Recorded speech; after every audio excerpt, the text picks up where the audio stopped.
The first one I'm going to talk about in terms of the key techniques that we're going to be looking at here. And we're going to be looking at quite a few techniques, including the business canvas, such as this one. We're going to be looking at SWOT analysis. We're going to be looking at TOES analysis. We're going to be looking at how to write a business case if you are the one actually presenting the opportunity. But first of all, let's start with the link canvas. Link canvas is useful because, first of all, think of it as the precursor to the business case.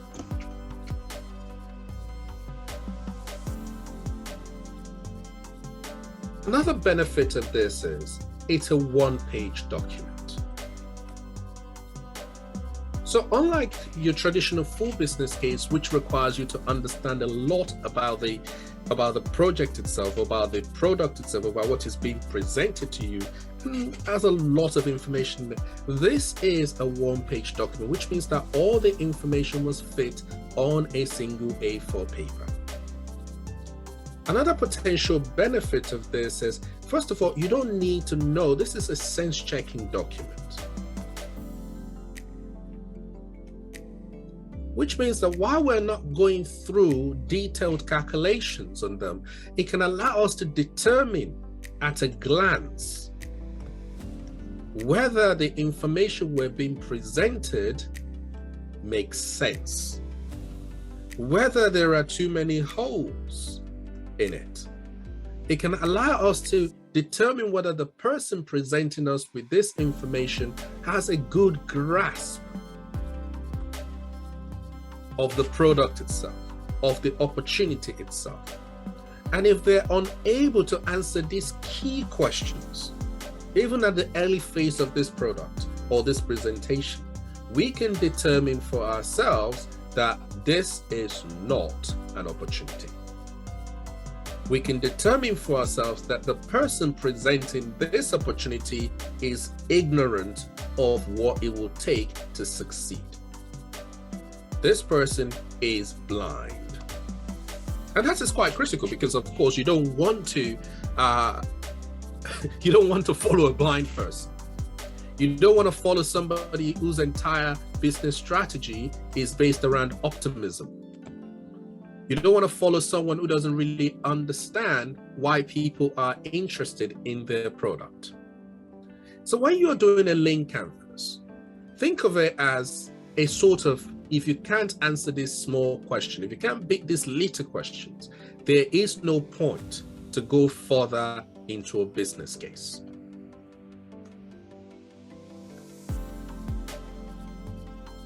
And more importantly, you do not need all the information that are necessary in a business case for you to be able to actually answer these questions.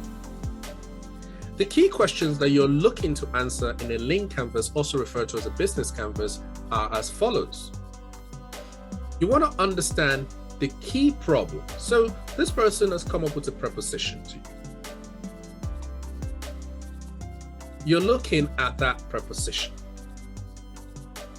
And you're saying, okay, I get what you've told me. I've sort of listened to you for the last 30 minutes or so. But out of all this thing you've told me, I want to know just a few key things. What is the problem that you have seen that you believe that this preposition of yours will solve? Because the whole idea of any prepositional invention is it's to solve a problem.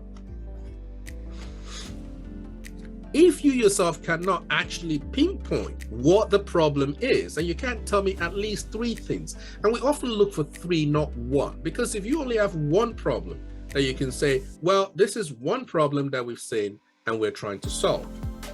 The problem with that is it does actually leave you quite exposed, because if that problem disappears because somebody else get there before you, all of your hard work to solve that problem is now gone, and you've now lost that first mover advantage. So we want to know that there's more than just 1 thing. So at least tell me the 2 things, number 2 reason why people will buy this, number 3 reason why people will buy this. Now, once you say these are the key problems that's currently going on right now, which everybody needs a solution to, and my preposition will solve that problem for them. Then you want to basically look at the key solutions, the solution itself, the proposition itself that has been basically tabled that will solve this problem. And you want to say, basically, tell me more about that solution.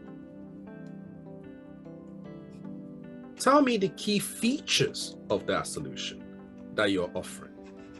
And say, all right, this is our solution essentially. These are the key features of it. This is what people will be able to use with it. And what you're doing here is you want to make sure that the solution and what you now know about the solution actually solves the problem.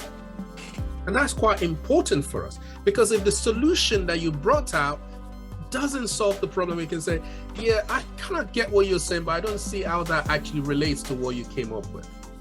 I don't see how your solution actually solves the problem. The problem is still there. Then you can basically tell yourself at this point that we are not going any further. We're done. That's it. No more. Your solution doesn't work. The problem still persists. But if you are still at this point, still confident that, okay, I understand the problem, very, very, very good. These are the problems that, and I understand your solution. It's good. And you can make a direct connection between the two, that the solution solves the problem. Then you can go, all right, now I'm starting to get it. You're in the right direction. This could work. Then you want to know another thing, which we call unique value proposition. A clear single message why your product is different and worth buying. Sometimes you hear this referred to in colloquial terms as unique selling point.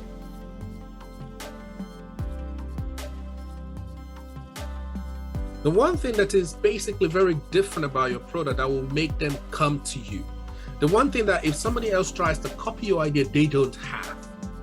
Let's say, well, even though this problem exists, even though other people are trying to solve this problem, this is the reason why we are unique. This is the reason why they have to come to us. In terms of the safety, we cannot be beaten. In terms of this particular technology, we have the patent. In terms of this, there's nowhere else they can get it. So if they're really, really looking for this solution, they have to come to us. This makes potential investors calmer. It calms their nerves.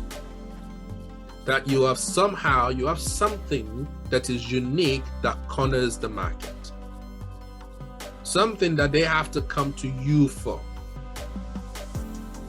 Something that even if somebody else makes a copycat, they couldn't copy. And if those three are still aligned, at that point you're still like, yeah, this is good. This is good. It's starting to sound like something I would like to put my money in.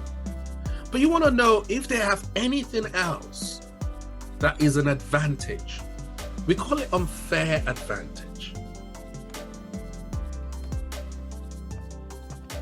It's not necessarily that it can't be bought, but rather it can't be easily bought or copied about your idea. Something you have that sets you apart. For example, you might have a brand that already has the trust of millions,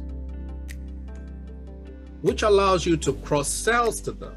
For example, whenever any Apple brand comes along, regardless of whether it's the best in the market, because of the brand alone, Apple has that unfair advantage of having billions of customers who already associate their product with quality, who will be willing to at least have a look at what is their latest offering, compared to if an unknown person just creates a new mobile phone. You certainly won't have those YouTubers queuing up to get the latest review on it like they would for the latest iPhone. So that's an unfair advantage, something that you have that can't be easily bought or copied. In order for you to be able to bridge that Apple brand advantage, you are going to need to spend a lot of money.